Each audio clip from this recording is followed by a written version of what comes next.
Seja bem-vindo ao Seminário de Teologia e Vida Cristã Palavra da Vida. Você está em mais um curso de teologia cuja proposta é fazer alargar o seu conhecimento na área teológica, um curso descomplicado, contextualizado, provocativo, reflexivo e que faça sentido para a nossa vida cotidiana, porque entendemos que não só a construção conceitual da teologia, respeitando as correntes da teologia construída nesses quase 2000 anos, mas isso só não é suficiente. Nós pretendemos que a partir do entendimento bíblico, dos conceitos esclarecidos, nós possamos reproduzir isso em uma espiritualidade no nosso cotidiano. E nós vamos hoje abordar um tema, o início de um tema, que é desenvolvendo um casamento íntimo e comprometido, tá? É isso que nós vamos hoje discutir, refletir, dialogar, expor, compartilhar para os irmãos esse conteúdo aqui, desenvolvendo um casamento íntimo e comprometido, porque a gente sabe que as coisas não acontecem naturalmente, As coisas não surgem do nada, elas precisam ser desenvolvidas, precisam ser construídas a partir de um planejamento, tá? Então é intencional, Eu acho que eu já falei para vocês em alguma outra ocasião, e a gente precisa ser intencional no que a gente faz. Pontuei alguma coisa assim? Alguém lembra? Ficou na memória aí? A gente tem que ser intencional, objetivo, tem que... Alguém lembra se eu pontuei alguma coisa assim, amados? Não sei. Vocês estão conseguindo me ouvir? Tá tudo certo aí? Tá? Todos? É que os irmãos escolheram ficar mais para trás, tem lugar aqui, também não sei se faz muita diferença, Aqui ou lá. Por conta do vento do Espírito aí, amado? Tá soprando aí, Tá bom. Mas tá tranquilo, os irmãos aí de trás, tá? Se tiver alguma dificuldade, me fala, tá? Deixei o microfone aqui. Eu prefiro não usar pra gente ver se consegue ficar mais próximo ainda, Mas enfim, vamos lá, amados. Deus quer que o relacionamento conjugal seja a relação humana mais íntima e comprometida. E deseja trabalhar através de cada cônjuge, para a bênção e o crescimento do outro. Então, assim, amados, como nós estamos falando de casamento, são duas pessoas, E depende de duas pessoas. Não tem como apenas um se empenhar, se esforçar, fazer a sua parte. Vai ser muito desgastante a médio e longo prazo se isso acontecer para aquele, que se esforça ali para fazer a sua parte. Então é por isso que a gente entende que um cônjuge deve, contribuir para o crescimento do outro. Tá bom? E aí, antes que a gente fale de fato de algumas coisas efetivas que contribuam para isso, a gente vai falar de algumas coisas negativas, que são alguns problemas conjugais, tá bom? E aí eu vou pontuar alguns aqui, se vocês aí quiserem contribuir com outros, que também eu sei, só que aliás, o que eu vou falar aqui no início, talvez não se aplique tão objetivamente para nós. Por quê? Por exemplo, eu vou falar de escolhas impróprias. Nós já escolhemos. Então, talvez, quem sabe lá atrás, se nós tivéssemos essa informação, seria até mais adequado por conta de não termos ainda escolhido. Mas escolhemos, A nossa escolha, ela se deu em várias circunstâncias, cada um na sua realidade, no seu momento de vida, na sua maturidade ou imaturidade de vida, nos seus contextos da realidade. Alguns até mesmo não eram cristãos, quando casaram, e aí aceitaram a Cristo, juntos ou não, um depois do outro, enfim. A questão é bom a gente entender isso aqui, até mesmo para que a gente possa passar para os nossos filhos, talvez aquilo que nós não tivemos como instrução. Então, além desse desafio de, por exemplo, não repetir os erros do casamento dos nossos pais, nós temos ainda essa tarefa de passar para os nossos filhos um relacionamento que seja melhor do que o nosso. Então a gente vai ter essa condição de instruí-los se nós tivermos essa consciência aqui das escolhas impróprias, Há alguns casamentos que estão propensos a problemas desde o início, tá? Quando as escolhas não levam em consideração o que precisa ser levado, mas são pautadas em química, estética, status social ou paixão, Então, assim, se são esses os critérios que fazem as pessoas escolherem alguém para casar, vão estar fadados ao fracasso, amados. Não tem como. Essas coisas aqui, elas não são parâmetros para se escolher alguém para um relacionamento para o resto da vida. para construir uma história, né? Então vou repetir aqui, ó, a química, porque tem gente que acha que isso aqui é critério, né? A gente tem uma química, né, e tal, aí acha que isso é suficiente. A estética, talvez, e aí vocês me corrijam, me ajudem, talvez os homens usam mais esse critério para escolher um parceiro, não sei. É assim, amados? O que vocês falam a respeito disso? Será que nós homens, isso para nós é um peso maior, por exemplo, do que as mulheres? Me ajudem aí, as mulheres acham que isso é fundamental? Hoje a gente tem um conceito diferente, né? Mas logo no início a gente olhava muito a aparência, beleza, né? Hoje o pastor está falando por causa da maturidade, de um olhar mais abrangente, né? Sim. Mas logo no início a gente olhava a aparência. Para o homem, né? O que chama mais atenção a princípio é a aparência, estética e tal, né? E para a mulher, mano, o que chama mais atenção assim, primeira olhada, primeira impressão? Me ajudem aí, as irmãs. Não vale nota? Pode falar. Eu não estou falando necessariamente no seu esposo, estou falando assim, como mulher, né? Qual é a sua? Eu acho que é comportamento, cara. Depende muito também, né? Normalmente também depende da mulher, porque você vai sentir a situação. Mas eu acho que mulher também é mais. Por ela ser mais sentimental, a forma com que ela é abordada, né? Aquela primeira impressão é isso tudo. Seria mais o comportamento do homem, né? Em relação a ela, né? Comportamento, né? Ótimo, então vamos lá. Então a gente viu que estética, né? Química, status social ou a paixão, amados, porque assim é um processo até que natural do relacionamento humano, né? A questão da paixão, que é aquele sentimento muito intenso, muito forte, né? Na juventude se tem mais, né? Como o pastor disse, na maturidade essas coisas elas vão sendo amenizadas, por assim dizer, né? E as pessoas que casam apaixonadas, é bem possível que elas fizeram vistas grossas a uma série de características da outra pessoa, né? Porque a paixão cega. A paixão ela não é amor, a paixão ela é uma enfermidade do amor.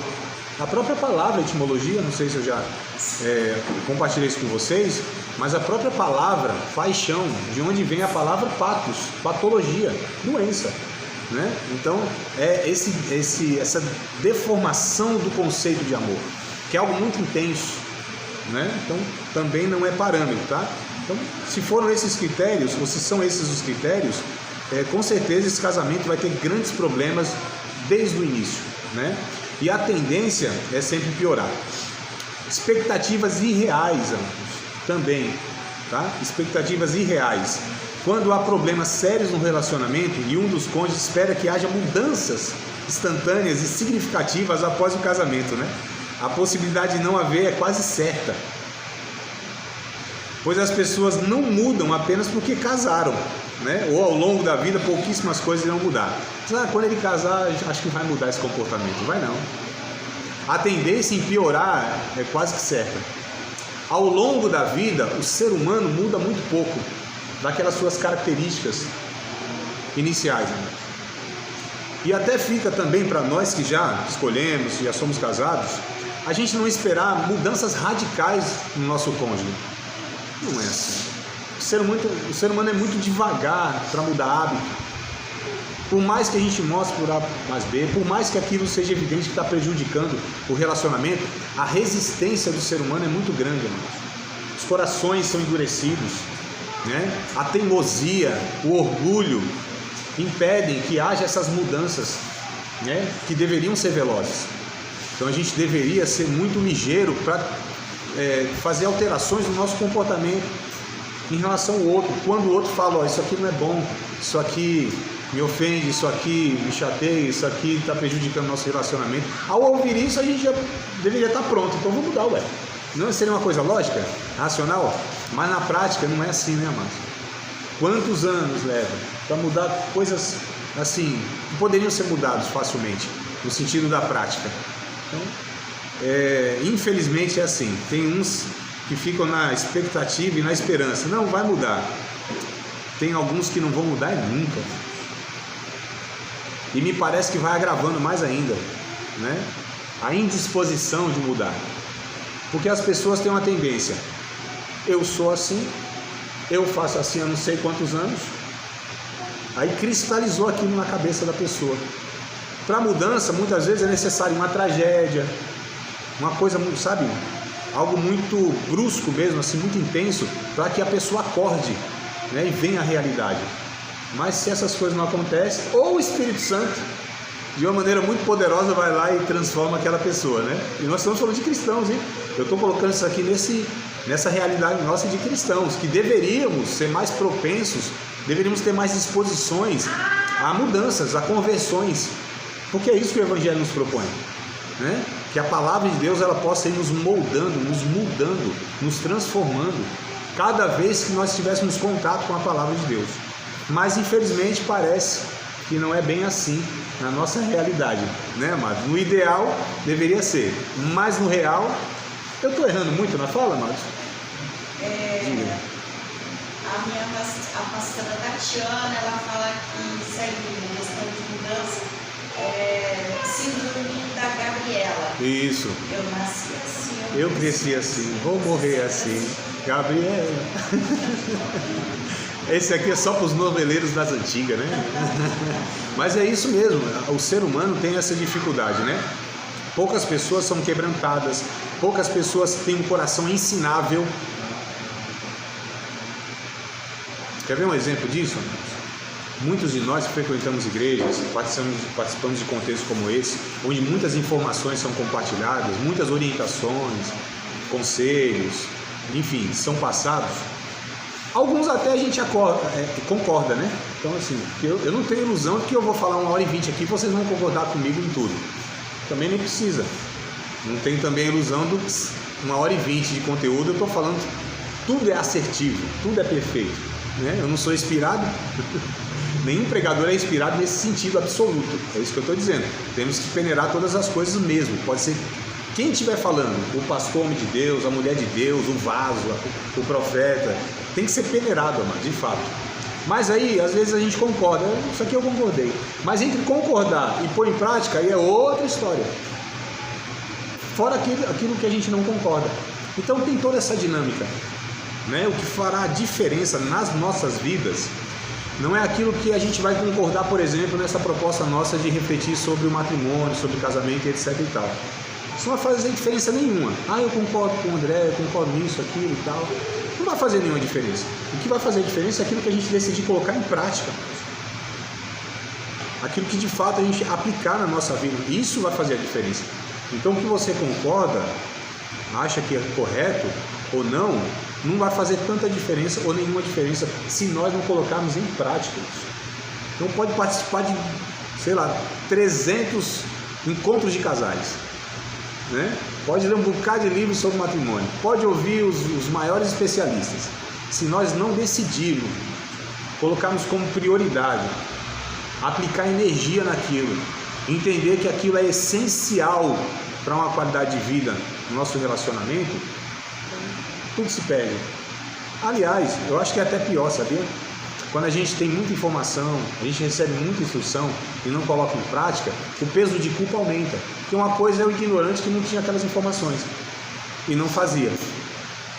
Outra coisa é aqueles que vão recebendo instruções e não põem em prática. A culpa é maior. Aí alguns estão pensando, André, mas por que você não falou que nem matrícula fazia, nem inscrição fazia, não vinha? Claro que não, né, mas não é a melhor opção. Mas enfim, amados, só para a gente entender essas expectativas irreais, tá? Não que eu não acredite em transformação, não que eu não acredite, mas eu sei na minha experiência de vida cristã, experiência de vida pessoal e lidando também, né, com a realidade dos relacionamentos matrimoniais, eu sei que isso é muito custoso, né? Um sofre muito por colocar expectativas em relação ao outro.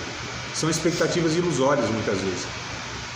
Coisas que deveriam ser identificadas lá no relacionamento, no namoro, né, no noivado, e não foram, e criou essa expectativa, não vai mudar, quando casar melhora.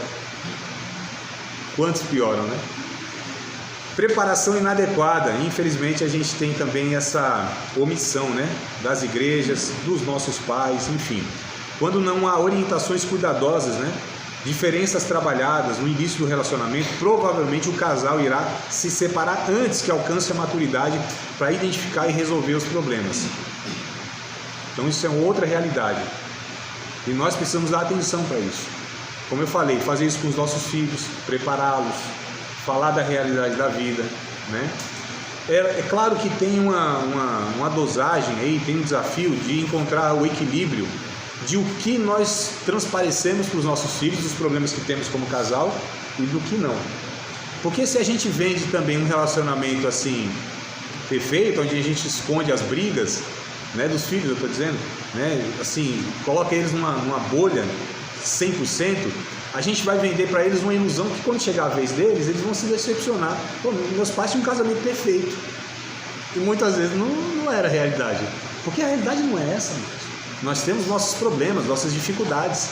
É claro que a gente precisa ter cuidado, faixa etária, como que a gente deixa transparecer essas coisas, para mostrar para eles a realidade das coisas, né? São aquelas ilusões, a menina casa achando que isso aqui é o meu príncipe, veio num cavalo, montado num cavalo. Aí quando casa descobriu que na verdade casou com um cavalo. O príncipe sumiu. Né? A realidade e tal.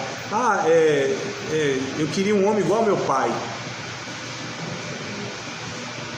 Queria uma esposa igual a minha mãe. Amados, a mãe é mãe, o pai é pai. Quando é de fato, muda-se a relação, a configuração é outra. É só perguntar para o pai se a mãe de fato era aquela mãe, era a esposa 100%.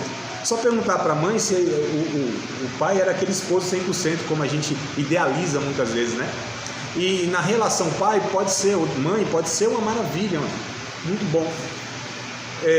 Mas no relacionamento conjugal a configuração é outra. Eu não sei se eu consegui aqui passar para vocês essa dinâmica, mas é isso, mano.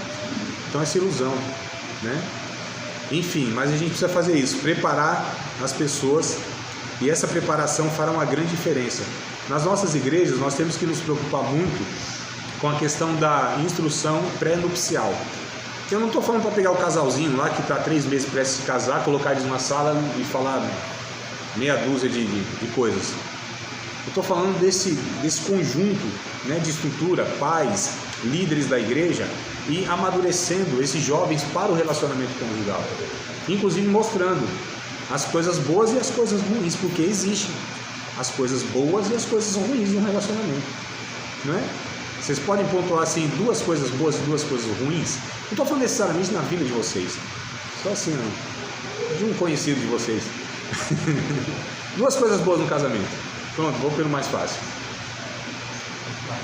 Eita, irmão, não tá difícil assim de achar 2 coisas boas no casamento?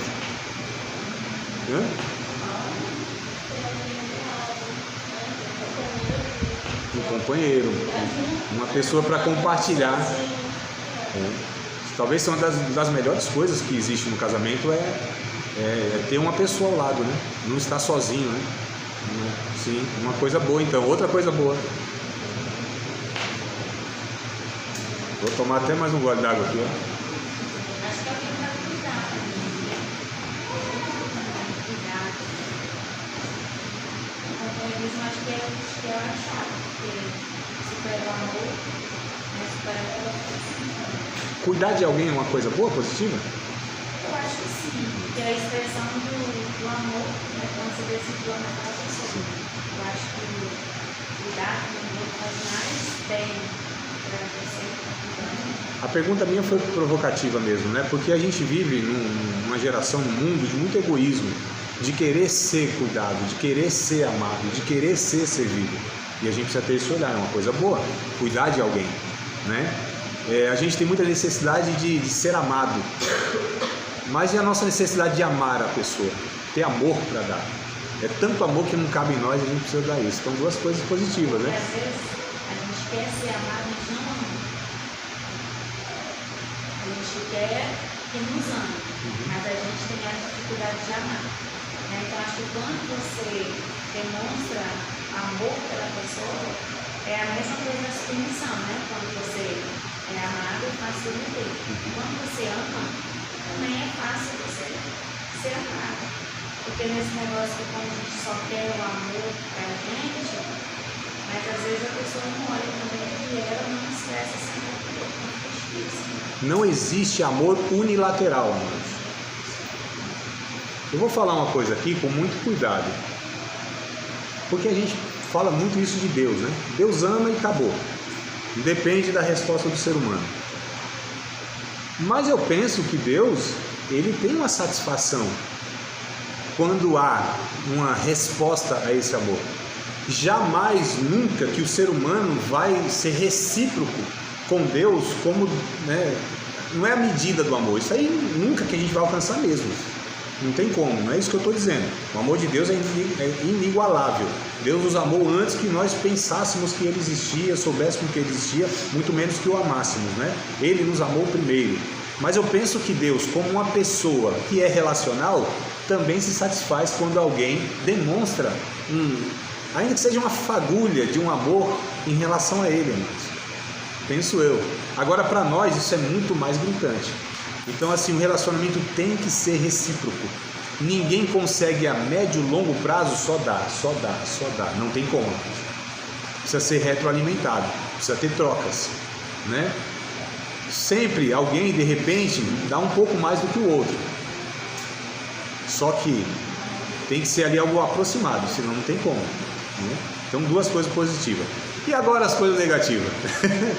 Eu vou facilitar. 3 coisas negativas eu falo a primeira e depois fica as duas para vocês, tá? Então, assim, uma coisa negativa do relacionamento é o desgaste, mano. É o desgaste de ter que resolver esses ajustes aí o resto da vida. Pronto, falei o primeiro, talvez o mais fácil, e aí fica com vocês os outros 2. O orgulho causa desgaste. Sim. O orgulho, né? A rotina também. A rotina é ruim, né? Uma coisa negativa do casamento. A rotina, é verdade. A gente vai pontuar, eu acho, um pouquinho mais pra frente isso aí, então. Né? Essa rotina aí, ela mata mesmo, né? Ela esfria, ela tira a beleza da possibilidade de vivermos coisas que se renovem, né? Coisas renováveis, né? Que nutram, alimentem. Alguém compara, né, que o amor ou o relacionamento é como uma plantinha, né? Você tem que cuidar, senão ela vai morrer, se não tiver lá o cuidado, né? A aguinha, o sol, né? Enfim. Então, o cotidiano é uma coisa negativa, né? O desgaste, eu falei, falta só mais uma, assim, negativa, né? Que é ruim no casamento, que não tem como. Falta de perdão. Oi? A falta... de perdão. É ruim também. Bom, mas vamos lá para não ficar um negócio melancólico. Não pensar biblicamente. Quando as expectativas, valores, objetivos ou padrões se relacionar com outra pessoa não for a partir de um pensamento bíblico, vai causar sérios problemas. Não é garantia, mano, que 2 pessoas professam servir a Deus, que casa na igreja que vai dar certo, porque não, mas não tem garantia disso. Comigo esse pensamento não. Então dá, claro que dá, né? Não tem garantia porque é da igreja. O filho do pastor, é levita. Aí, amados, não tem garantia nenhuma, né? Porque nem sempre as pessoas que estão no contexto de igreja pensam biblicamente. Nem sempre as pessoas que estão na igreja, e alguns inclusive, são pessoas sinceras, honestas, que amam a Deus na sua medida. Mas muitos não são ainda amadurecidos como cristãos, muito menos vão ser como cônjuges, marido ou mulher. Então a gente precisa, é isso que tem que se avaliar, amados. Sabe, a gente vai eliminando, a gente tem que eliminar essas diferenças. Porque essa conversa, esse ditado popular que diz que os opostos se atraem, é mentira, isso só funciona com imã. Quanto mais semelhanças tiverem 2 pessoas, menos desgaste vão ter para trabalhar e ajustar as indiferenças. Não é? É uma coisa até lógica. Então a gente precisa tomar muito cuidado nessa questão, não pensar biblicamente. Tem níveis de maturidade nesse contexto de igreja, na vida cristã, eu digo, na compreensão mesmo da espiritualidade, da vida cristã e tudo mais. Então, assim, se tem duas pessoas bem diferentes, no nível de maturidade, vão ter muitos problemas. Muitos problemas. Uns compreendem a espiritualidade de uma forma e outros de outra. E são muito discrepantes. Isso com certeza vai gerar muito desgaste e muito problema, né, no relacionamento. Tudo bem, amados?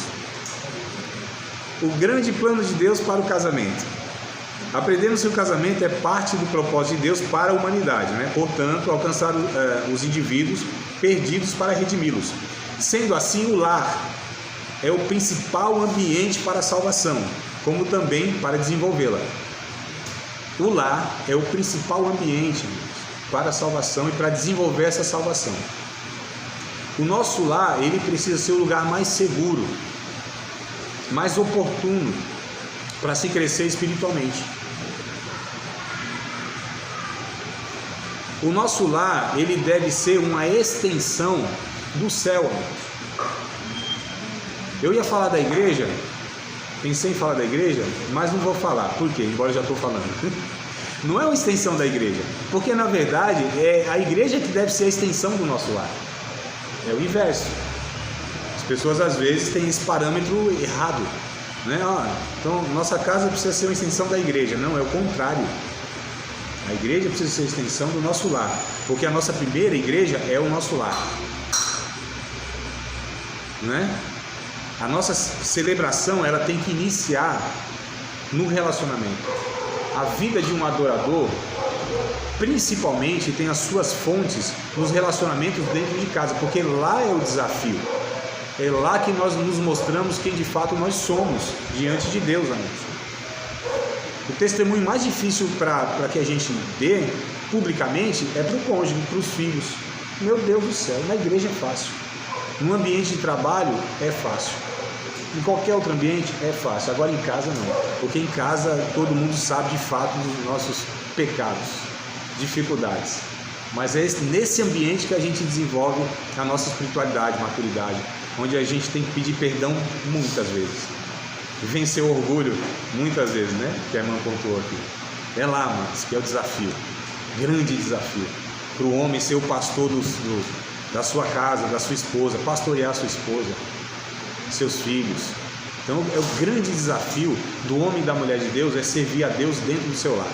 Se lá a gente consegue administrar isso, amado, fora, perseguição, dificuldades, isso aí é tranquilo, de boa, né? Vocês têm alguma coisa a acrescentar a respeito disso? Eu falando com meu esposo, que ele é meu pastor. As coisas me faltaram. E não. As coisas me faltaram. Ele é seu pastor. Eu pensei até que você ia falar, nada me faltará, né? Ai, que coisa boa. Questão que você falou do lar, que o nosso lar tem que ser o nosso ambiente seguro. E a gente até fala aqui na igreja mesmo, e aquilo que a gente prega aqui, por exemplo, faz parte desse do louvor. A nossa administração aqui na frente aqui é reflexo do que a gente está vivendo em casa. Porque não tem como sair do lugar todo conturbado e aqui ser outra pessoa, senão eu estou colocando uma máscara. E até mesmo assim, no nosso lar, quando as coisas não estão indo bem, quando está tudo estruturado e tal, no trabalho você não fica legal, você não raciocina direito, é até um risco. Na igreja também, quando você vem para a igreja, não é a mesma coisa, porque o seu lar não está bem. Agora, quando o seu lar está bem, está estruturado ali, você tem mais alegria para poder fazer as coisas. No trabalho você vai melhor quando está tudo bem dentro de casa. Para a igreja você vai bem melhor quando está tudo bem dentro de casa. E eu tenho vivido essa experiência nesse sentido, né? Quando eu venho para a igreja aqui, ou para ministrar alguma coisa, eu tento passar o dia assim, escutando louvor em casa. Quando a gente vai ajeitar a casa, numa casa, a gente coloca só louvor, coloca louvor depois, e quando chega na igreja é totalmente diferente. Você já chega assim, já cheio do Espírito Santo mesmo, você já chega já assim, com a presença de Deus. É uma experiência muito boa. Sim. Questão de fazer essa busca em casa, né? E dessa busca em casa. Olha que coisa interessante, né? Quando isso está estruturado, João Pedro, a gente enfrenta as dificuldades, né, com outra perspectiva. Por mais que no trabalho esteja ruim de alguma forma, né, a sua casa, por exemplo, é o lugar onde você sabe que você vai voltar e vai ter um descanso no corpo, na alma, né? Por mais que na igreja a gente tenha alguns conflitos, porque a igreja tem essa realidade também, né, alguns conflitos, algumas dificuldades, você sabe que vai voltar para casa. Então a casa deve ser um porto seguro, deve ser um lugar de recarregar as baterias de fato, deve ser um lugar de ter prazer de estar, né? Falou de louvor, estou me lembrando aqui, louvor, a palavra louvor, ela é elogio, né? O louvor é um elogio, né? Então, quando a gente louva, a gente elogia Deus. Então, a gente fala o que Deus é nos seus atributos. O Senhor é santo, o Senhor é bondoso, né? Então, a gente elogia Deus. E a palavra elogia, ou eulogia, do grego, que é o Novo Testamento, o idioma, quer dizer abençoar, né? A palavra eulogia, que vem a nossa palavra portuguesa, eulogia é traduzido por abençoar. Não sei se eu confundi aqui. Só que tem um louvor a Deus dentro de casa que é excelente, que é quando a gente elogia o outro, né? A gente sempre pensa nesse contexto. Opa, vamos colocar um louvor em casa, que põe uma música gospel, né? Que nem sempre são louvores a Deus, mas enfim, deixa pra lá, depois a gente discute isso, quem sabe em outra ocasião. Mas olha só um louvor que a gente atribui a Deus, quando a gente elogia o nosso cônjuge. E essas coisas têm que ser dentro de casa, né? Não pode ser apenas publicamente, porque publicamente a gente pode usar aquilo de alguma maneira como uma máscara. Eu já sou o contrário, eu pareço príncipe na rua e dentro de casa eu sou uma decorativa. É mesmo? As pessoas olham assim, eu sou bem antirromântica assim, mas em casa eu sou diferente. Aí tem uma pessoa que pensa que eu sou, nossa, é diferente. Aí eu acho que essa questão assim de máscara, de ser na rua e não ser em casa, acho que eu estou mais para ser real em casa e diferente na rua do que ser diferente na rua e real em casa, ser diferente. Entendi, não? Eu estou mais para ser real. Não, eu entendi, tô brincando, mas me confundiu nesse. E com a máscara, não. Ser meu lado negativo na rua do que ser meu lado bondoso na rua e negativo em casa. Eu acho que eu estou mais pro meu lado bondoso dentro de casa do que propriamente na rua. Talvez que o ambiente da sua casa e as pessoas que lá estão, talvez para você gerem mais prazer e alegria. Meu lado melhor, sabe? Entendi. Que é o meu esposo e a minha filha. A gente sempre está expressando o meu melhor lado. As outras pessoas eu me esforço para isso, mas é mais complicado. Eu vejo um pouco mais de lado. Agora, quem eu vejo que eu sempre tenho que estar agradando e estar alinhada ali, né? Tentando, como você disse, as manutenções, os ajustes, conversando, tentando estar tudo sempre bem, embora nem sempre esteja, né? Sim. Mas é dentro da minha casa. Nem sempre está mesmo, né, amados? A gente precisa entender, né? Esse processo dinâmico da relação humana, né? Tem dia que a gente acorda. Aí tem dia, por exemplo, que eu fico mal um dia e a gente não tá bem. Eu falo, cara, a gente precisa sentar e conversar pra ficar bem, pra eu ficar bem, porque eu não tô bem. Se as coisas não estão bem dentro de casa, eu não consigo levar o meu dia tranquilo. Fica aquela preocupação, tudo é muito cansativo, tudo é muito mais pesado, quando o ar tá desajustado, tá fora de controle. Então a gente sempre tenta chegar, conversar, pôr os pingos nisso pra gente conseguir, né? Levar as demais coisas. A temida DR pelos homens, né? Tem que ser exercida. Eu vou falar disso aqui ainda hoje, se der tempo, hein? A DR, hein, irmão? Não fuja não, hein? Eu, inclusive, eu acho que nem briga. A gente é tão ruim, irmão.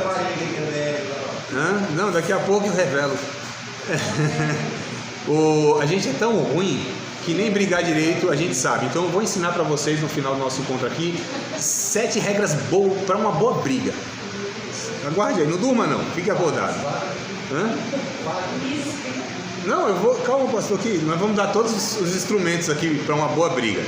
Unidade no casamento, amado. Vamos aqui para.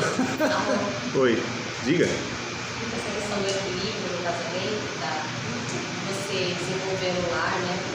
Que traga essa dinâmica fora, que você consiga ter um bom desempenho no trabalho na igreja. Isso é muito, apesar do homem ser aquele pastoreio lá e tudo, mas eu entendo que a gente já viveu, como diz, a gente conversa sobre isso, que o equilíbrio e a paz no lar geralmente está vinculado à mulher. Então, tipo assim, às vezes se o homem vai acordar de mau humor, Vida de sério. Ele acorda no amor, ele vai trabalhar, ele vai fazer as coisas dele. Vida de sério. Se eu acordo de mau humor, eu acabo com o dia de todo mundo. Fato. Eu reconheço isso. Ah, você que vai falar comigo, tipo, eu já não ele já veio pela cara que eu tá no dia bom, aí ele já fica no canto dele. Aí o Matheus já esqueceu a toalha no banheiro, já assumo, porque eu falo todo dia. Aí, tipo assim, eu saio, tipo assim, é porque eu não estou bem.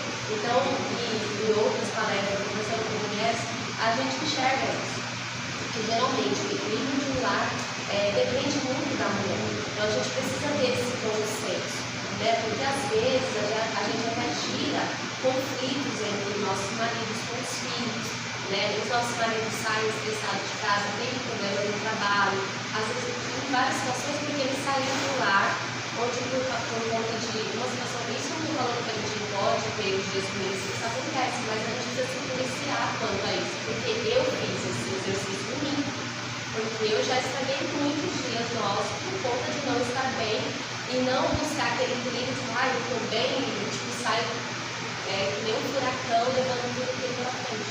Então a mulher tem esse poder de trazer paz, de trazer equilíbrio na vida dos filhos, na vida do marido. Principalmente, por exemplo, às vezes a gente está passando por situações difíceis, financeiras, qualquer que seja, o marido já está com toda aquela pressão. A mulher tem o poder de trazer a defesa, ou seja, o dia do marido pode ter sido terrível no trabalho. Se ele chegar em casa, tiver um lar, em paz, onde ele possa sentar, ele possa descansar, ele possa conversar, né? Vai mudar aquilo ali para ele, vai ser suficiente. Já tem mulher que o marido chega, ela já começa a falar de tudo que os filhos fizeram o dia inteiro, o problema que teve no campo, o chuveiro que estourou, e deixa a pessoa respirar. Então a gente tem esse, né? A gente é geralmente, via de regra, a mulher é explosiva, mas é aquela que se expressa mais, que é contada de uma forma. Isso eu tenho por experiência própria, por dividir com algumas mulheres, então esse equilíbrio no lar é muito mais por conta da mulher, via de regra, não porque existam homens e seres difíceis nessa área, mas via de regra, depende muito mais da mulher se policiar, dessa gerenciação da tranquilidade do lar mesmo. A mulher ela é mais regida, né, Amado, pelo emocional mesmo, é a constituição humana, não é pejorativo a gente falar isso para as irmãs, para as mulheres, né? O homem, ele tem a condição de lidar com as pressões e as dificuldades de uma maneira diferente que não extravase dessa forma. Eu estou falando aqui num âmbito geral também, né? Então, assim, é mais difícil. A mulher, ela é mais fisiologicamente, biologicamente, psicologicamente, né? Ela tem essas estruturas. Então, é bom, inclusive, conhecer tudo isso, né? Esse autoconhecimento facilita até para que entenda, né, como lidar com essas questões, essas realidades. Diga, mano. Olha isso que ela falou também. Eu estou botando no trabalho, vai estar perto, vai acontecer fogo. Mas se eu chegar em casa, tá bem. Agora, se eu tiver mal em casa, tá tudo. Exato. A gente consegue desligar, né? A chavezinha. O pastor Paulo do Duarte fala sobre isso aí, né? Sobre essa coisa da mulher. É muito legal. A mulher, se ela não. O cara chegou em casa. Tem muitos que fazem isso, né? Chega em casa, a mulher começa. Ele vira as costas, sai, volta para a rua, vai embora. Vamos lá, só volta. Aí no outro dia faz umas extras lá que é para ficar um pouquinho mais no trabalho. Não, é sério, mano.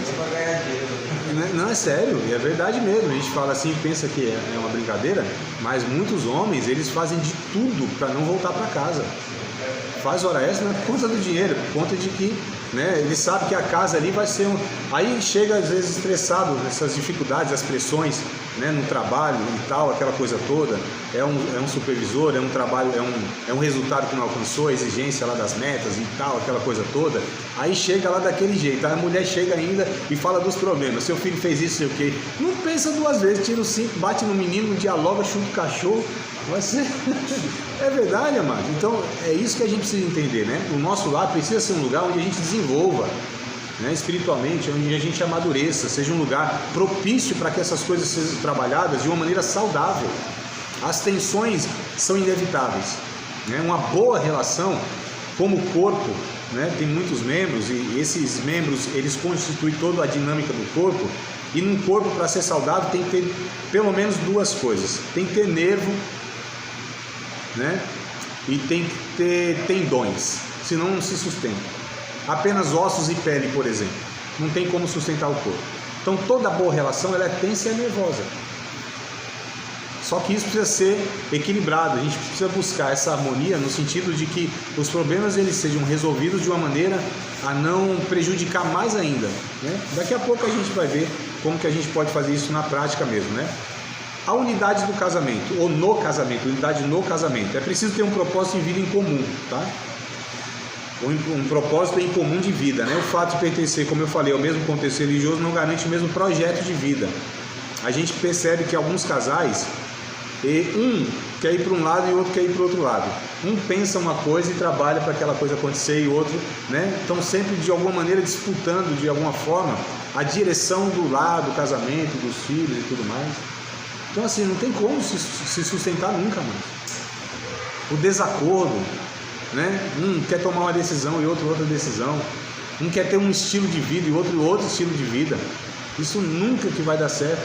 E tem pessoas que carregam isso assim a longo prazo, né? Então vivem uma vida ruim até chegar ao divórcio, né? Então é preciso ter o mesmo projeto de vida, tá?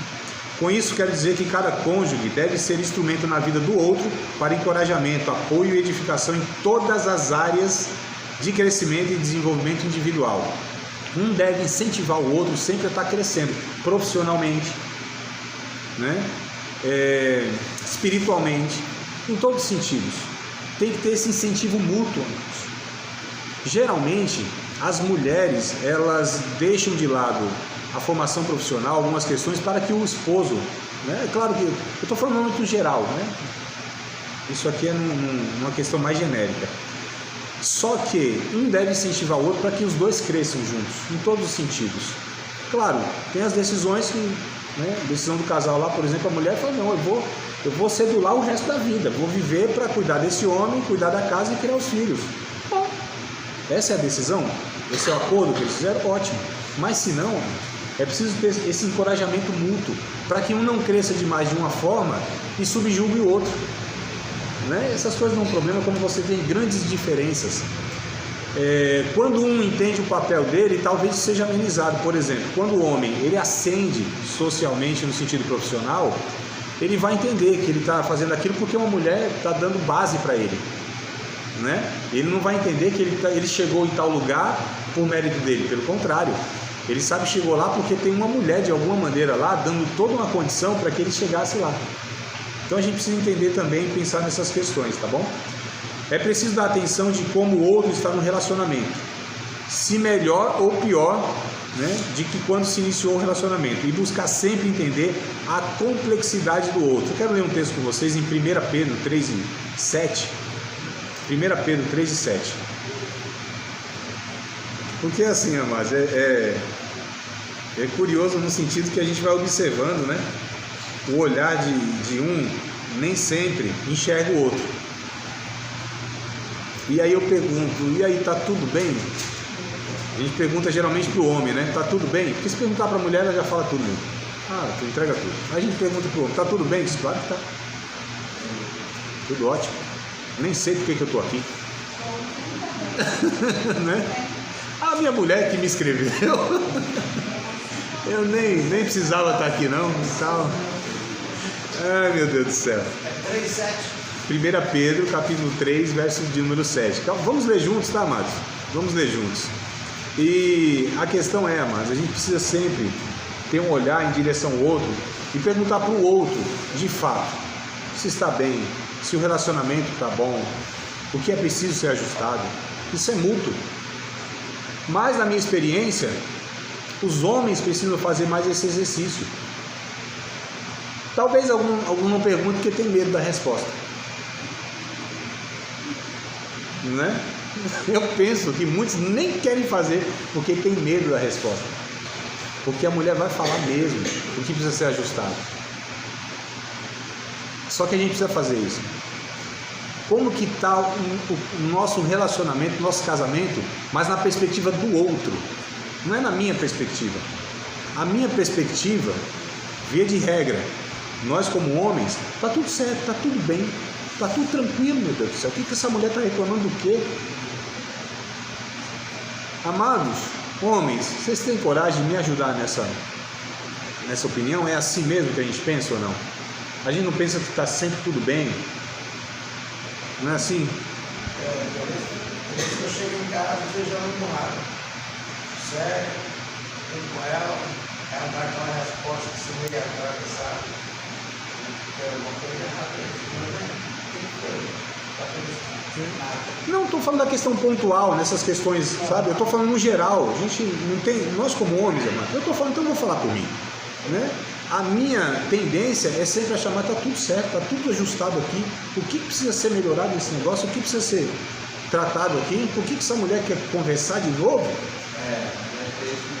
Nós somos assim, amado. É que o orgulho, né, irmã Priscila, nos impede de... Todo dia você acorda e não vai fala, tá tudo certo. O time tá ganhando, né, João Pedro? Vai mexer pra quê? Né, amado? Mas é isso, nós homens temos dificuldade de estar admitindo, amados, essa nossa deficiência, esse nosso orgulho.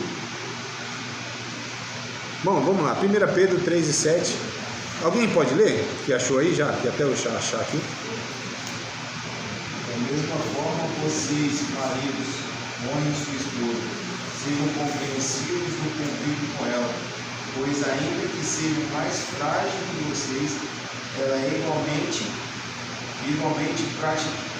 participante da dádiva de nova vida concebida por Deus. Tratem-na de maneira correta, para que nada atrapalhe suas orações. Isso, ó, coisa boa. Tem outra versão aí? Tem alguma coisa diferente? Então leiam. Vós, maridos, habitai com ela com entendimento, dando honra à mulher, como vaso mais fraco, como sendo vós os seus poderes da graça da vida, para que não sejam impedidas as nossas orações. Sim. O Wallace é igual. Tem outra diferente das duas aqui que foram lidas? Maridos, do mesmo modo, sejam sábios no convívio com sua esposa, tratando-a com honra como parte mais frágil que coerdeira do dom da graça da vida, de forma que não sejam interrompidas as suas orações. Olha só, amados, tem algumas coisas bem interessantes nesse versículo aqui. Lógico que eu não vou, né, detalhar todas elas, mas pelo menos duas eu quero destacar aqui. A primeira é que a Bíblia diz que nós homens devemos viver no cotidiano com as nossas esposas, entendendo as nossas esposas. Porque a conversa é dos homens. As mulheres são muito complexas. Eu não entendo minha mulher. Não é assim, amados, que nós pensamos, homens? Pai, essa mulher é muito complexa. É muito complicada. As coisas para mim são tão simples, tão práticas. Eu não consigo entender a mulher. O homem fala, pensa. Só que a Bíblia diz assim, você tem que entendê-la. É o seu desafio, compreender. Aí eu pergunto, a mulher é complexa? É bastante, né, varão? Hã? Não entendi.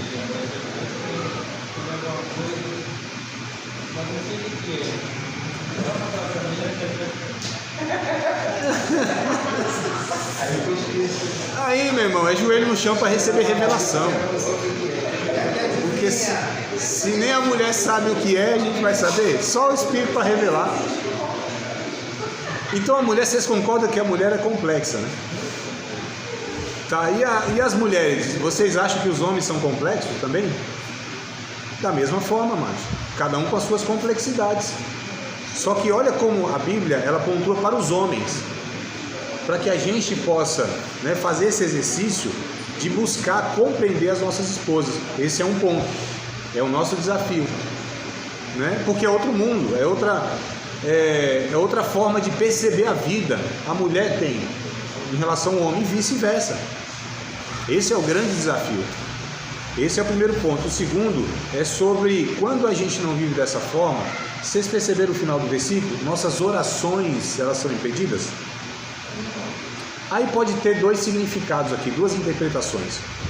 Que as orações serão impedidas no sentido que, por exemplo, se eu não compreendo minha mulher, se eu não cuido dela, se tem intriga, se tem desavença, se tem uma desarmonia, eu orando a Deus, essa oração não vai ter efeito. Baseando no texto que Jesus disse lá em Mateus, capítulo número 5, verso 23, se não me falha a memória. Tá? Deve ser isso aí, 23 ou 24. Ele diz assim, ó, quando fores ofereceres alguma oferta a Deus, e aí te lembrarem que o teu irmão tem alguma coisa contra ti, deixa a tua oferta e vai lá te reconciliar com o teu irmão. Porque Deus não recebe nada que nós oferecemos a Ele, dirigimos a Ele, se tem pendências relacionais nossas que podemos resolver. Isso pode ser uma interpretação do texto. Outra interpretação é que as orações do casal serão impedidas, porque não tem como orar numa situação de desavença. Né? Já aconteceu isso assim? Você foi orar e estava brigado? Você quase que na oração pede para Deus tratar seu inimigo. Né? Então, olha, esses dois pontos, amados, a gente precisa entender essa harmonia no lar, tá certo? Tudo bem, amados? Posso ir um pouquinho para frente aqui, em outro ponto? Estou só pincelando aqui. Vou falar de algo aqui que não nos interessa muito, mas eu preciso falar porque está aqui na programação. Aspectos sexuais no relacionamento conjugal. Pouco interessa, principalmente os homens, né? Esse assunto. Dizem que os homens falam muito e faz pouco.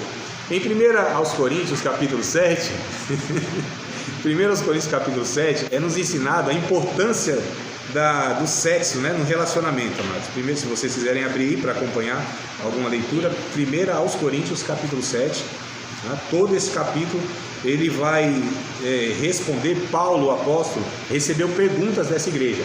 Ele começa a responder as perguntas desses irmãos aqui, né?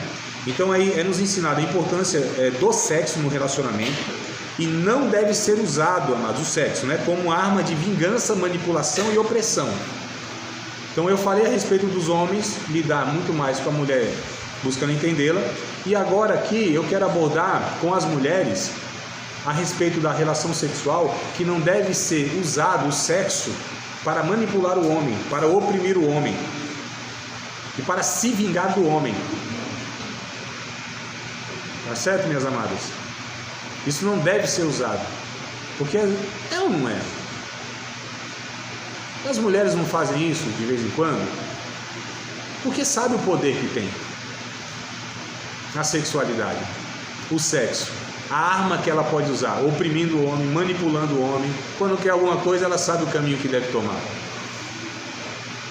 Eu não quero ofender ninguém, mas você, irmã, é pecadora. Tem ou não tem isso que precisa ser trabalhado? Tem, mas se nós formos sinceros diante de Deus, nós sabemos. Homens e mulheres têm uma série de... É a natureza humana que eu estou dizendo. A mulher precisa enfrentar, vencer esse desafio de não manipular o homem. Ah, André, mas eu estou manipulando para uma coisa boa. Não sei. Eu que vou julgar isso? É Deus que vai julgar, né? Mas o sexo, ele deve ser, amados, uma cereja em cima do bolo, uma celebração do relacionamento. E ao mesmo tempo o homem também não sabe lidar com a questão do sexo, que pensa que é no instinto lá, né, para aliviar certas tensões. Também não é, né? A sexualidade é uma bênção de Deus. A sexualidade é uma celebração do relacionamento que se tem no dia a dia, ou ao longo do dia. E aí quando o homem também não entende isso, quer procurar a mulher à noite, mas não deu um bom dia, não se preocupou como ela estava, né? Não a respeita, não considera a sua opinião e quer que a mulher esteja pronta e maravilhosa e disposta, não vai, amado varão de Deus, não vai, santo de Israel, não vai, né? E da mesma forma a mulher precisa ter muito cuidado. E aí que a Bíblia diz em Hebreus 13 e 4, né, que o leito deve ser sem mácula. A cama, a relação sexual não deve ter essas nódoas, essas manchas de manipulação, de opressão. Não deve ser apenas para o homem usar a esposa. Porque olha só que coisa horrível que muitos homens fazem. Depois da relação sexual, o que ele faz? O animal satisfeito dorme, né? Deita e dorme, né? Vira de um lado e dorme, né, mano? Porque chegou já no ápice, já teve orgasmo. Eu posso falar essas palavras assim, não pode? Olha, estou sendo gravado aqui, né? Então, assim, conseguiu o que quis, deixa a mulher do lado, não tem um carinho pós-orgasmo. As mulheres acham que isso é importante? Irmãs, me ajudem. Certeza? Não é?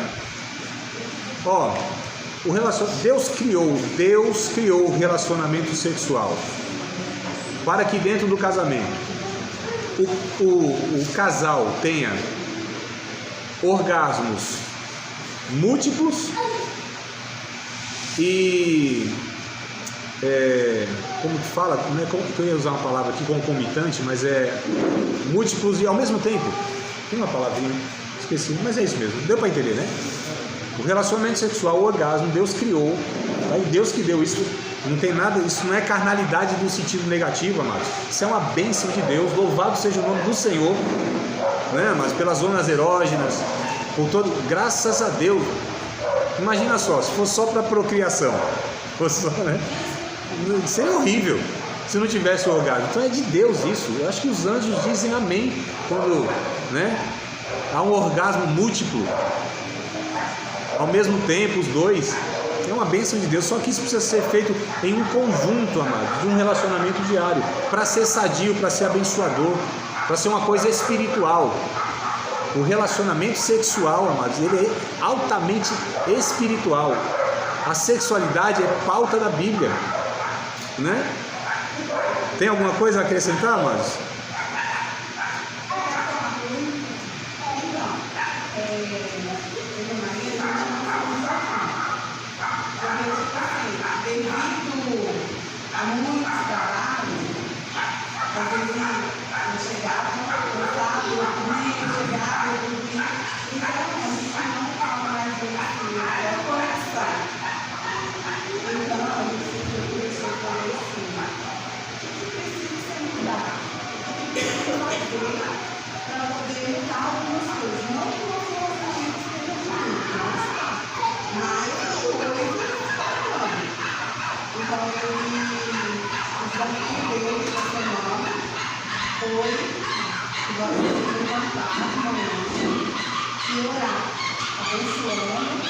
Nosso dia.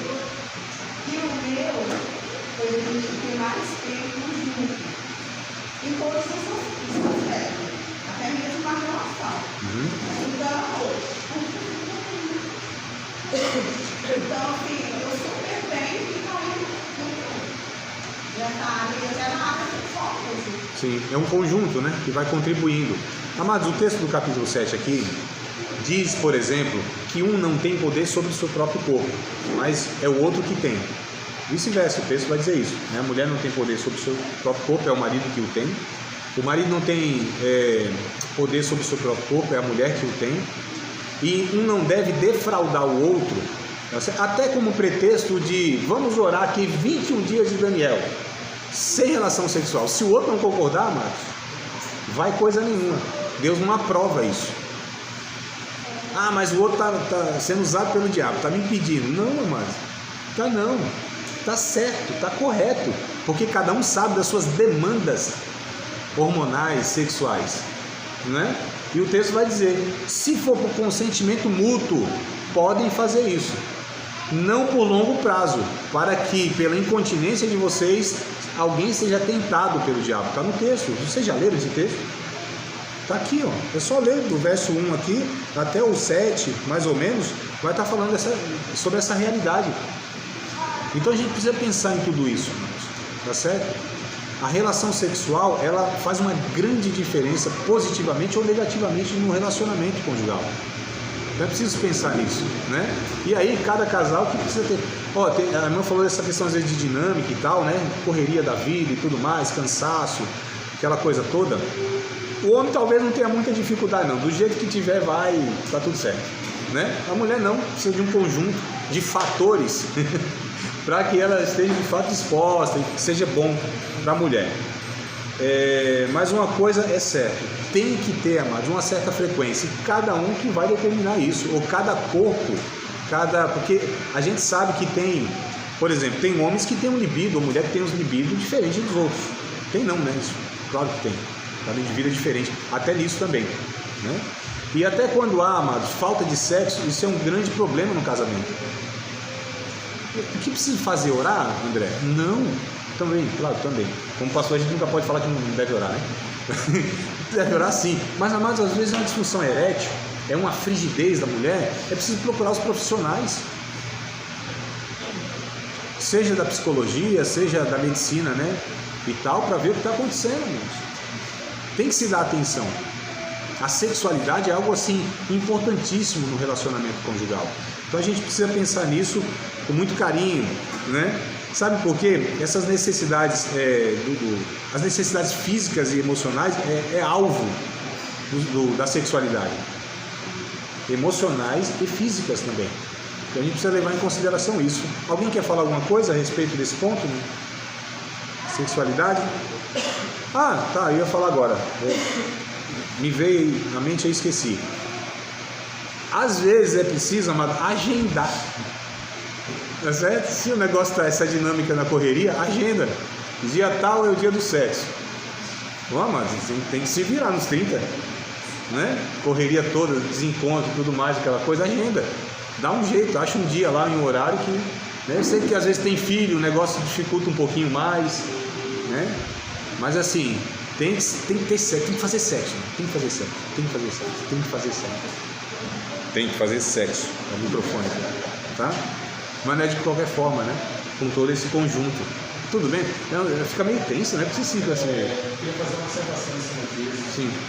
Tem um ditado que fala a prática da perfeição, né?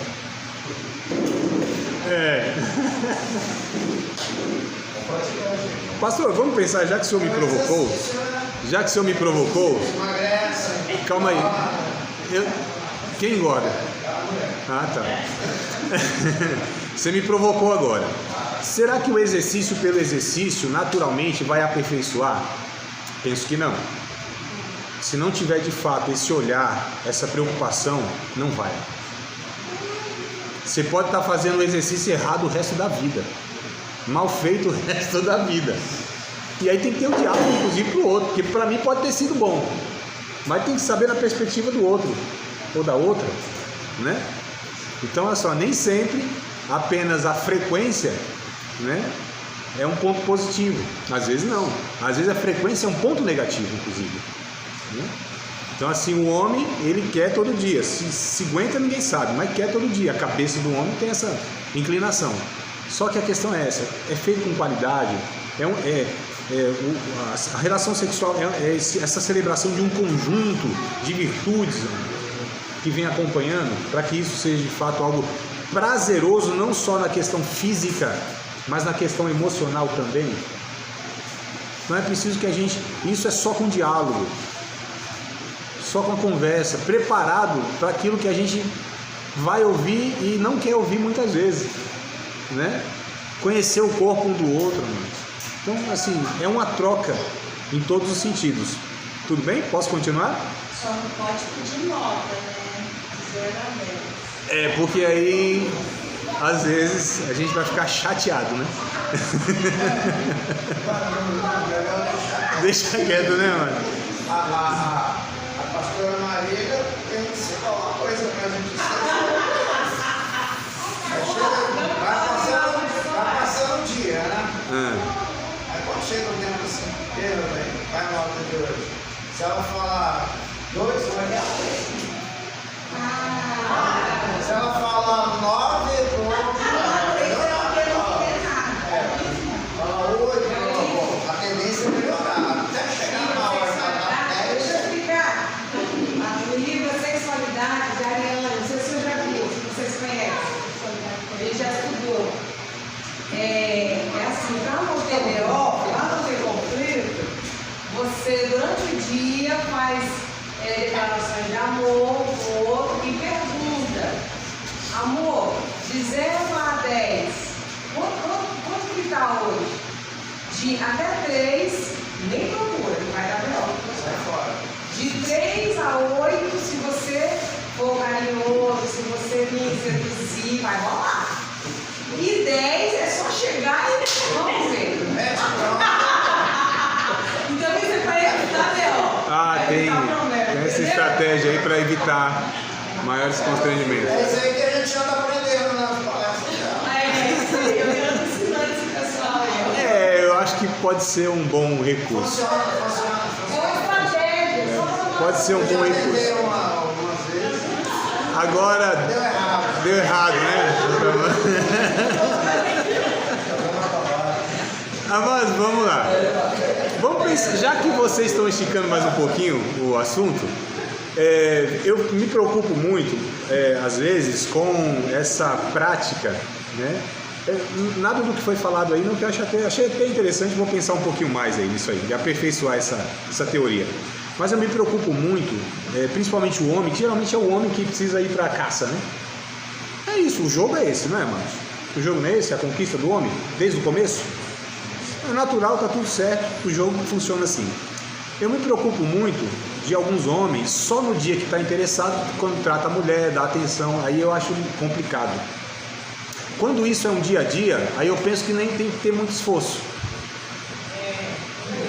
Quando é um hábito, uma prática, uma disposição diária, eu penso que nem precisa, criar uma estratégia para que tenha relação sexual.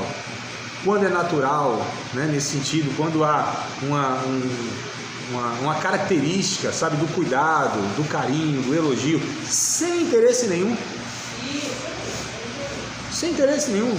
Não, sinceramente, sem nenhum interesse. Exato. Quando eu digo assim, o tratamento, né? Porque assim, hoje eu quero. Hoje à noite eu quero. Então o que eu vou fazer? Aí de manhã eu faço isso, aquilo e tal. Quer dizer, e no outro dia não vai fazer? E nos outros dias que não tem o interesse, não vai fazer? Essa é a minha preocupação. Rola uma decepção, né? Você tentou o dia todo, mas chegou na hora, deu errado. Aí no outro dia não faz. No outro dia não foi. Aí a mulher não quer. Qualquer coisinha que você faz, a mulher já fala, pra quê? Vai fazer um bombom pra ela. Mas porque não é o hábito. Porque não é o hábito, amados. Então, quando não é o hábito, aí se desconfia. A esmola é demais e o santo desconfia. Mas quando é o hábito desse tratamento, não há, amados, né?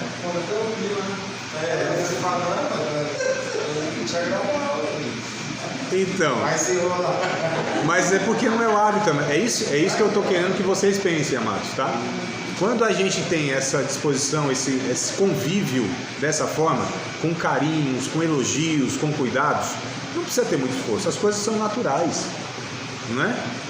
Agora você falou um negócio assim que eu acho muito preocupante, que o homem do outro dia fala assim, não quero. É a mulher que usa essa estratégia, o homem dificilmente usa aí. Porque eu falei aqui da vingança, e a vingança geralmente, a mulher usa a sexualidade para se vingar de alguma coisa, que o homem não fez, deixou ela com raiva e tal. O homem dificilmente. Pode ter uma exceção, só se foi muito grave, né? Se ele não conseguiu no dia, no outro dia, tem esperança de tentar de novo. Mas se a mulher falou, não, hoje vai, aí ele não pensa duas vezes, vai. Mas o ponto, amado, fora as brincadeiras à parte, eu queria muito que nós pensássemos nisso, tá? A gente precisa ter muito cuidado de não ter esse comportamento, como homem, de só no dia que estiver interessado na relação sexual, tratar a esposa de uma maneira que a gente julga que tem que tratar, né, com carinho, com elogio, com etc, o bom cuidado. Eu penso que isso tem que ser no nosso cotidiano. A gente precisa criar uma identidade que isso seja para nós assim natural. Antigamente, mas chega com mulher, hoje eu vou te usar. Não importava, hoje eu vou te usar. Mas isso é horrível, né? Não, graças a Deus que não funciona. Graças a Deus, amados. Nem tem que ser assim, né? Quando essa cultura machista impregnou na nossa mente que a mulher é um objeto, deve ser usado e pode ser usado, e o marido tem direito sobre ela nesse sentido, a gente está criando um conceito muito perigoso, que é antibíblico. Né, Marcos? É antibíblico. Então, assim, ninguém deve ser usado em relação a absolutamente nada. As relações não devem ser de interesse um com o outro, em relação a nada, não só a sexualidade, que é o que a gente está apontando, em relação a nada. É preciso fazer com a motivação correta. A gente pode fazer algo correto sem a motivação ser correta. Aí torna-se algo corrompido e desaprovado por Deus. Isso se aplica a tudo na vida. Tudo na vida. Eu posso fazer algo correto sem a motivação correta, e isso para Deus é corrompido. Aos nossos olhos, que é o que a gente consegue analisar as coisas, né, pelas aparências, uma adoração na igreja, por exemplo, um dinheiro dado, por exemplo, alguma coisa sendo feita que a gente fala, nossa, é um ato de bondade. Mas como Deus sonda os nossos corações, Ele pode não legitimar nada daquilo, né? Mas vamos lá. Como lidar com as diferenças no relacionamento conjugal? É inevitável que haja divergência de opiniões no relacionamento, né? Pessoas inteligentes e saudáveis pensam diferentes, tá? Porém, é preciso aprender a resolver as diferenças com maturidade, cuidado e oração. Eu fico muito preocupado quando no casamento, em um casal, os dois pensam iguais, exatamente em tudo no mesmo nível. Quando os dois pensam iguais, eu penso que um anulou o outro. Não tem opinião própria, não tem vontade própria, eu fico muito desconfiado. Então as diferenças, elas são saudáveis, elas são necessárias, até para o crescimento do casal, não é? Porque quando os dois pensam igualzinho, é muito preocupante, possivelmente um é opressor do outro, um pensa pelo outro. Então a gente precisa entender que as divergências fazem parte. Agora, como que elas vão ser trabalhadas é o que a gente vai precisar pensar, né? Então, assim, foi falar de perdão aqui no começo, no sentido negativo, né, do casamento, foi isso? Negativo, né? Então nós precisamos, né, nos expor à renúncia e ao perdão. Teve uma entrevista com um casal que estava fazendo 50 anos de casamento. 50 anos. É bodas de ouro? 50 anos, né? De ouro. E aí perguntaram para a senhora lá, para a velhinha, qual que era a dinâmica deles e tal. Eu falei, a gente, todas as manhãs, nesses 50 anos, a gente toma café junto, café da manhã junto. E meu marido vai na padaria e compra aquele pão comprido, é baguete que chama aqui? Baguete? Baguete, né? Pão comprido. Não, é comprido, é baguete mesmo, grandão e tal. E aí a gente toma café juntos, e aí eu peço para ele tirar a ponta, a curvinha, sabe que é mais crocante, mais sequinha, né? E aí eu dou para ele comer. É a parte que eu mais gosto. E eu dou para ele comer. 50 anos nós fazemos isso. Aí perguntou pro velhinho, né? O esposo. E o senhor? Pô, então, sabe aquela baguete que a gente come há 50 anos? Sei. Aquela parte que ela mais gosta e me dá e eu como há 50 anos? Sei. É a parte que eu menos gosto. E eu como 50 anos. A renúncia, irmãos. Não tem como a gente querer impor nossas vontades sobre o outro. A mesma dinâmica e critério para servir a Cristo é a mesma para nós casarmos e vivermos num relacionamento. É renúncia. Porque não tem como a gente viver a dois, um sempre querendo fazer ou impor sobre o outro os seus desejos. Não tem como. Via de regra, penso eu, se eu estou enganado, não sei, mas penso que o homem precisa renunciar um pouquinho mais do que a mulher. O que vocês acham na experiência e na percepção de vocês? Para o casamento ser assim mais harmonioso? Ou é o contrário? E aí, amados, o que vocês me falam? Hã? Depende de cada um? É? E os demais? Às vezes a mulher, assim, depende mesmo. Às vezes a mulher tem impor mais as coisas. Dentro de casa, tá falando? Isso. Na organização da casa? Tá? Na organização da casa? Também. Na decisão da vida? Criação dos filhos, nas finanças, em tudo? Acho mano. que o homem, na minha percepção, no nosso caso, acho que você renuncia mais, porque eu preciso de mais cuidado, tenho mais demandas, enfim, eu acho que você renuncia mais por cuidar de mim, por toda essa demanda que eu tenho, complexa como sou, emocionalmente, enfim, eu acho. Ninguém quer falar, hã? Em casa vai ter conversa. Não entendi muito. Em casa vai ter conversa. Amados, penso que o homem deve renunciar mais. Eu não estou falando de anulação, o equilíbrio é esse, mas deve renunciar mais. Porque a demanda da mulher de cuidado, de proteção e etc. e tal, é maior do que o homem. O homem precisa ser mais do que a mulher. Um porto seguro, por exemplo, emocionalmente. Aquele que provê, lembra que eu falei das características? Aquele que tem uma palavra de segurança.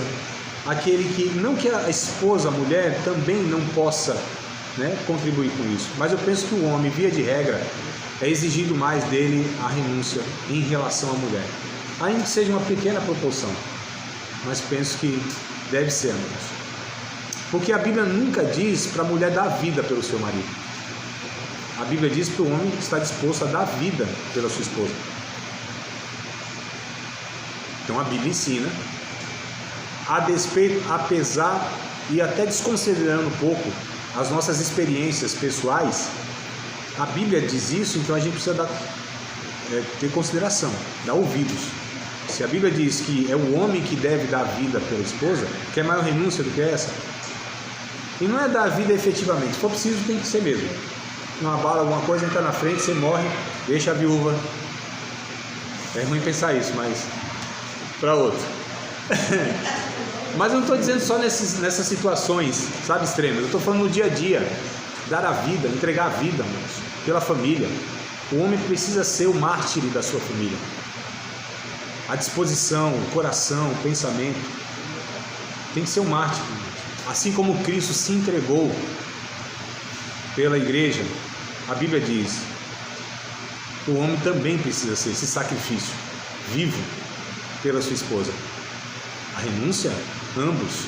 Acho que é isso que assim, essa meio não é divergência, né? Mas é a nossa forma de entender, diverge um pouco. O homem renunciar, mas ele também ser o cabeça. Porque aí complica na nossa mente, assim, vou renunciar, vou aceitar o que a mulher está falando, mas eu tenho que tomar a decisão. Entendeu? Aí fica assim, pra gente fica. Por isso que acho que para o homem é mais complicado, né? Essa questão de renúncia. Ele fica com isso na mente, a decisão tem que ser minha. Eu tenho que tomar a decisão, eu que sou cabeça, eu que sou líder da casa. Então, tem que tomar a minha posição. Aí talvez para o homem seja um pouco mais difícil. O conflito, você está falando que gera, né, na cabeça do homem? A decisão só deve ser tomada pelo homem quando não há, porque a decisão tem que ser tomada pelos dois, sempre em acordo. Naquilo que de fato, eu estou falando das coisas mais importantes da vida, né? Decisões diárias, essas coisas de casa e tal, isso aí não estou falando dessas coisas pequenas. Eu estou falando daquilo que de fato pode mudar o rumo da família, aquilo que pode afetar a família. Os dois precisam ter o mesmo peso de opinião para tomar a decisão juntos. Um homem inteligente vai ouvir sua esposa, vai considerar o que ela fala. E ambos, como cristãos, vão tomar decisões juntos. Quando não há um acordo, aí, né, em alguns casos, o homem precisa de fato tomar a decisão. E aí ele chama o peso para si, da responsabilidade. A pressão da responsabilidade de tomar a decisão. O homem não pode jogar isso, transferir para a mulher. Então, são nesses casos que a gente precisa, né, ter cuidado, porque assim, quando a gente pensa em cabeça, não é o cara que manda, é o cara que guia, dirige. Nem sempre é a pessoa que vai tomar a decisão, né, nesse sentido de eu que mando, eu que falo, eu que tenho que tomar essa decisão. Não, pelo contrário. O cabeça é o que dá a direção do negócio. Só que também tem essa realidade, ambos precisam, amados, conversar, dialogar, para ver qual é o melhor caminho, melhor dizendo, para se tomar naquela situação, naquela ocasião. Não havendo esse consenso, aí, em caso específico, né, cada um aí, lógico, vai ter o desafio de quando chegar essa situação de analisar isso, né? Eu não estou colocando aqui uma regra em todos os casos. Aí cada um que vai na sua dinâmica, na realidade, se apresentar lá, tem esse desafio de como vai lidar com isso. Mas eu estou falando aqui de um princípio. Então, assim, não deve gerar confusão na cabeça do homem se o homem pensar que por ele ser cabeça, não é o que manda, e sim aquele que dá a direção, que guia, que protege. Aí talvez não tenha tanto conflito, né? Porque ao mesmo tempo, se eu sou cabeça e preciso ser, né, aquele que direciona, não vou ter dificuldade em tomar decisões quando não há esse consenso. Mas, amados, nós precisamos criar essa característica que Quem decide é o casal. Às vezes a gente inclui até o nosso filho nas decisões, dependendo das decisões. Dependendo da maturidade, né? Então você vai pegar um menino de 10, 8, 9, 10 anos lá para incluir em umas decisões que ele não tem a condição, a maturidade. Mas até os nossos filhos precisam também entrar nessa dinâmica. Tranquilo, amados? Vocês concordam? Pode discordar, não tem problema. Vamos lá. Eu acho que não vai dar tempo. Eu ia falar sobre as 7 regras para uma boa briga, mas acho que não dá tempo. A gente vai deixar isso para o próximo quinta-feira, se não estica muito. O que vocês acham? Eu não sei. Mas vai ficar a semana toda a curiosidade? Semana toda sem saber. Participar de mais uma aula de um dos nossos cursos, Seminário de Teologia, Vida Cristã, Palavra da Vida. Espero que tenha te abençoado, não só alargado o seu conhecimento teológico, mas que tenha também atingido o teu coração para que você possa, a cada dia mais, reproduzir a vida de Deus nas suas relações cotidianas. Se você ainda não é aluno oficial de um dos nossos cursos, se inscreva aqui no contato que vai aparecer do WhatsApp. Também nos siga nas redes sociais, se inscreva no nosso canal, compartilhe à vontade e Deus